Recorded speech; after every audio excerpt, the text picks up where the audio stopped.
Hi everyone, welcome to your first video lesson for week 3 of Pre-Cal.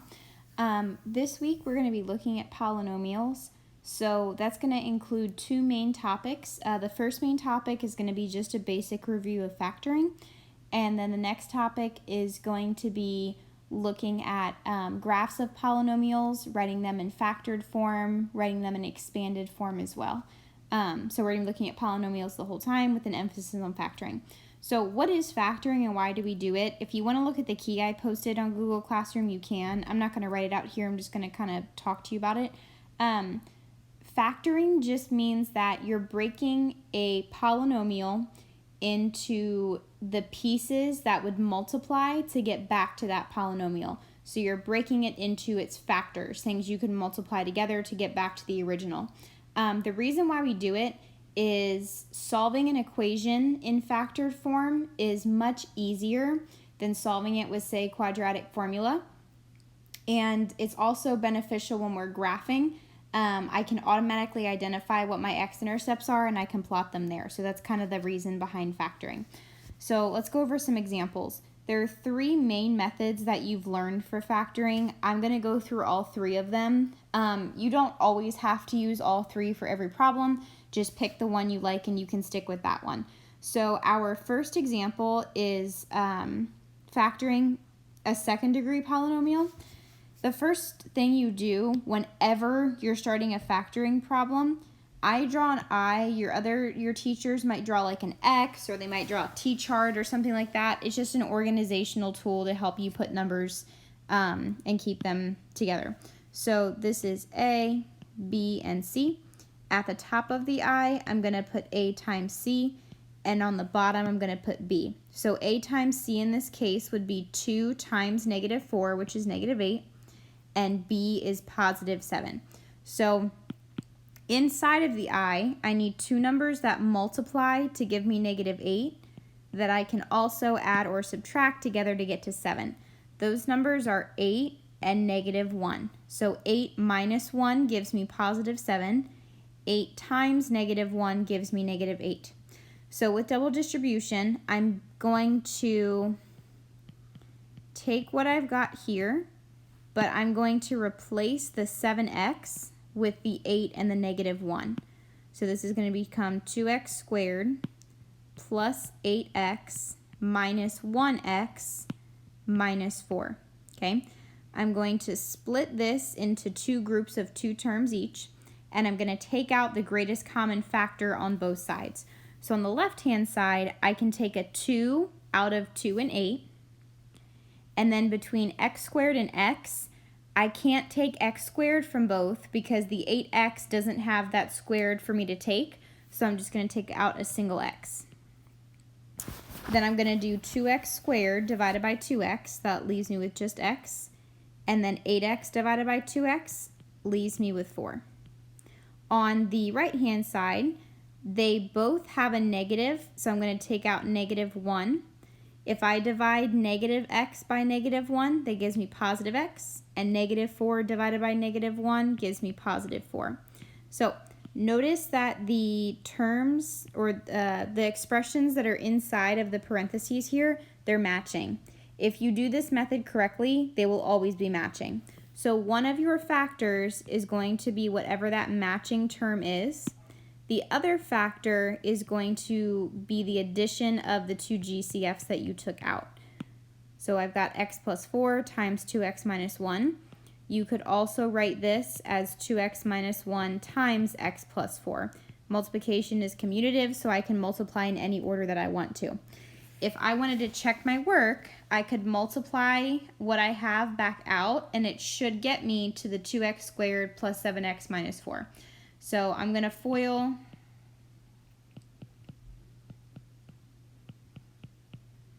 and I get 2x squared plus 7x minus 4. So this, either one of these could be the factored form for my original polynomial. Okay, let's look at slide and divide. So slide and divide is going to take the two numbers that you got from your I, so these numbers up here. So I'm going to put x plus 8 and x minus 1. I'm going to divide these two numbers by the original a value. Looking back here, my a value was 2. It's just the number in front of x squared. So I'm going to divide both of these by 2. So I'm going to get x plus 4. 8 divided by 2 is 4. On the second factor, the 1/2 doesn't reduce to a whole number. If it doesn't reduce to a whole number, you move the bottom of your fraction to the front. So this is going to become 2x minus 1. And that's your factored form. Notice that this is the same as what we had on the other problem. These are the same exact thing here. Okay. Last method is box method. This is kind of an algebra 1 way of doing it, and it's kind of complicated and takes a while, but I'm still going to show you just in case you do want to use that method. So we have 2x squared plus 7x minus 4. Sorry.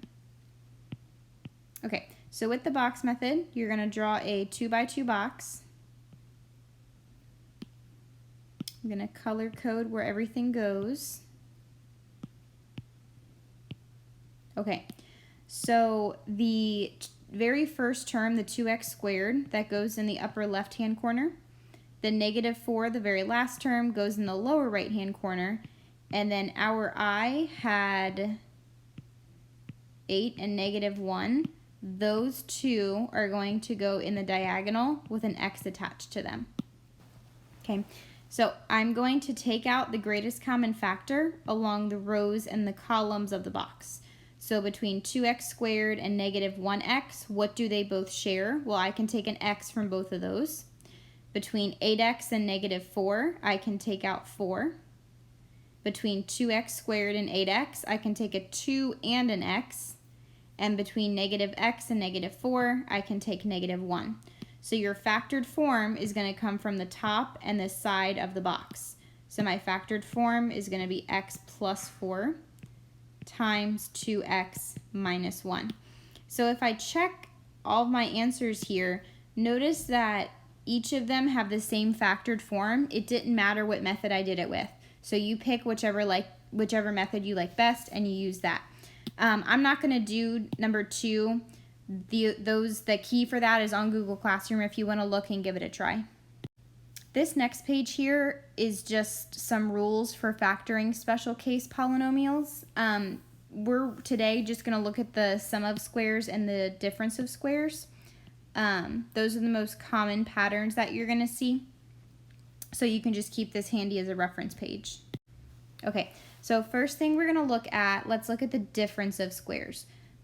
Let's break down why it's called that first. So difference in math means that you're subtracting. Notice here I've got a subtraction symbol. That's where the word difference comes from.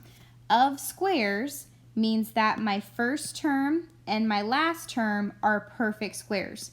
Meaning if I take the square root of that number, it gives me a whole number back. So let's try one. So x squared minus 25. The reason that that is a difference of squares is because I have a minus sign in the middle of my two terms. And x squared is a perfect square. If I take the square root of x squared, I get x, which is technically a whole number. And then if I take the square root of 25, that gives me 5, which is a whole number. So this first term is going to represent the a in our formula. And the second one is going to represent the b in our formula. So I'm just going to plug it into the formula that's here. So I'm going to have a minus b times a plus b. So that's going to give me x minus 5 times x plus 5. Or you could write it as x plus 5 times x minus 5. Either answer is fine. Okay, on the next one, I'm going to do the same thing.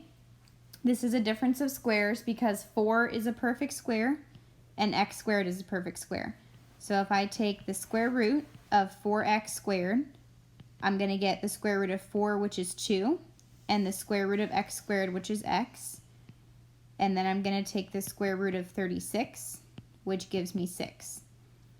So again, I've got a minus b times a plus b.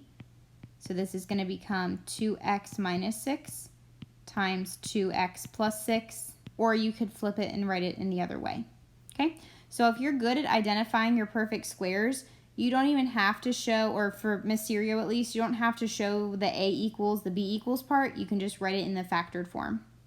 Okay, let's look at the sum of squares.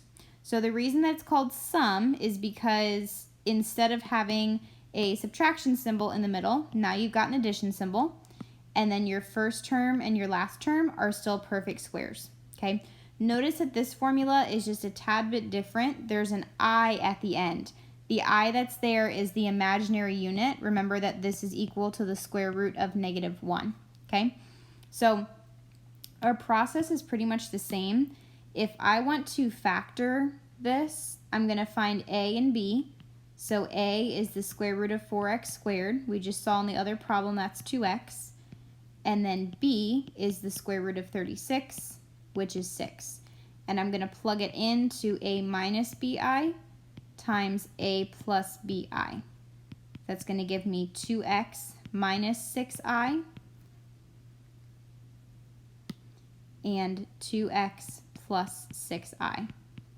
Okay, so if I wanted to double check my work on this because the i's are kind of confusing me here, I could multiply this back out by foiling it, and I should get my original polynomial, which was the 4x squared plus 36. So let's check and see if that happens. So I'm going to FOIL.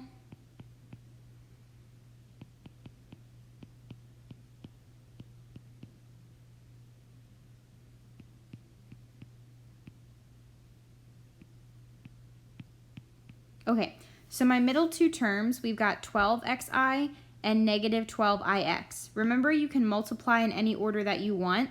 So xi is the same thing as ix. So if I have a positive 12 of those and a negative 12 of those are going to cancel out. And I'm going to be left with 4x squared minus 36i squared. I squared is equal to -1. That's one of the properties of imaginary numbers. So I'm going to change this into -1. If I multiply a negative 36 and a -1, it's going to give me positive 36. So now I have 4x squared. Sorry, I meant to highlight that instead. I have a 4x squared plus 36. That's matching my original factor that's there. To even go deeper into this topic, if I wanted to solve this, so let's say I wanted to solve 4x squared plus 36 equals 0. If I wanted to solve that using a square root method, I would subtract 36 from both sides. I would divide both sides by 4. And then at this point, I would take the square root of both sides. Remember, whenever you add in a square root when you're solving, you have to put that plus minus sign in the front. So this becomes positive or negative square root of -9. So remember, whenever you have a square root that has a negative underneath of it, you can think of this as the square root of -1 and the square root of positive 9. The square root of -1 is I, and the square root of 9 is 3. So this is going to become plus or minus 3i. So notice that when I'm solving it, I also have an I in my answer. That is why, one of the reasons why, you have an I in your sum of squares formula here, because when I go to solve it, I end up getting an imaginary solution. Okay, let's take another look at another sum of squares.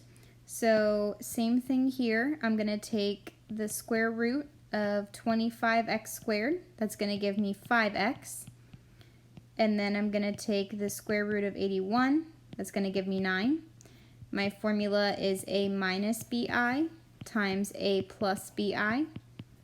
I'm just going to substitute a and b. So I've got 5x minus 9i times 5x plus 9i. Or you could also write them in the other order with the plus in the front and the minus in the back. Okay, this is our last factoring method. This works if you have a higher degree polynomial. Like you have, for example, this, let me highlight it for you. This example here has 4 different terms. So I can't use slide and divide or the box method or any of that stuff. I'm going to use factoring by grouping instead. So that's very similar to double distribution. So I'm going to draw a line down the middle and group it into 2 groups of 2. I'm going to take out the greatest common factor on each side.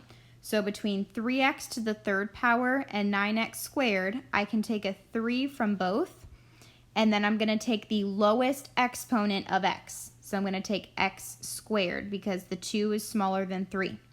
So if I do 3x cubed divided by 3x squared, that gives me x. And then 9x squared divided by 3x squared gives me 3. On the other side, I can take 4 from 4x and 12.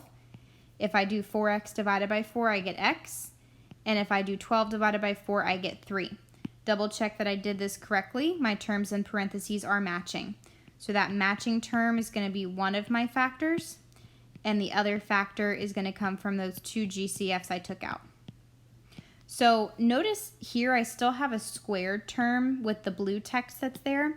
If you try to factor that again, so the 3 represents A, the 4 does not represent B because B is the number in front of X. The 4 is representing C because it's my constant. So at the top, if I put A times C, I would have 3 times 4, which is 12. My B value, there's no X in there, which means the coefficient in front of X has to be 0. So I would be looking for 2 numbers that multiply to give me 12 and add or subtract to give me 0. Well, the factors of 12, I can have 6 and 2, but they don't give me 0. I can do 3 and 4, that doesn't give me 0. So there's no factor pair that would allow me to factor this part. So if you can't factor that any further, you just stop there and we'll say that that's our factored form. Okay, I want you to pause the video now and try this one. Okay, you took a second to try it. So we are going to use factor by grouping.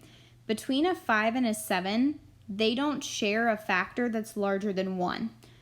I can take out an x to the 3rd power from both of them. You're always going to take the lowest exponent of x. 5x to the 4th divided by x to the 3rd, the 5 in the front is going to stay. And then x to the 4th divided by x to the 3rd is just x. 7x cubed divided by x cubed is just 7. Okay. On the other side, between 20x and 28, I can take a 4 from both of those, but I can't take an x because the 28 doesn't have an x for me to take. So 20x divided by 4 gives me 5x, and 28 divided by 4 gives me 7. So the numbers that are in my parentheses are matching, so that's one of my factors. The other term is x to the 3rd power plus 4, and that is my factored form. So that concludes your factoring review video. After you watch this, I recommend that you go and watch the next video, which is over polynomial graphs.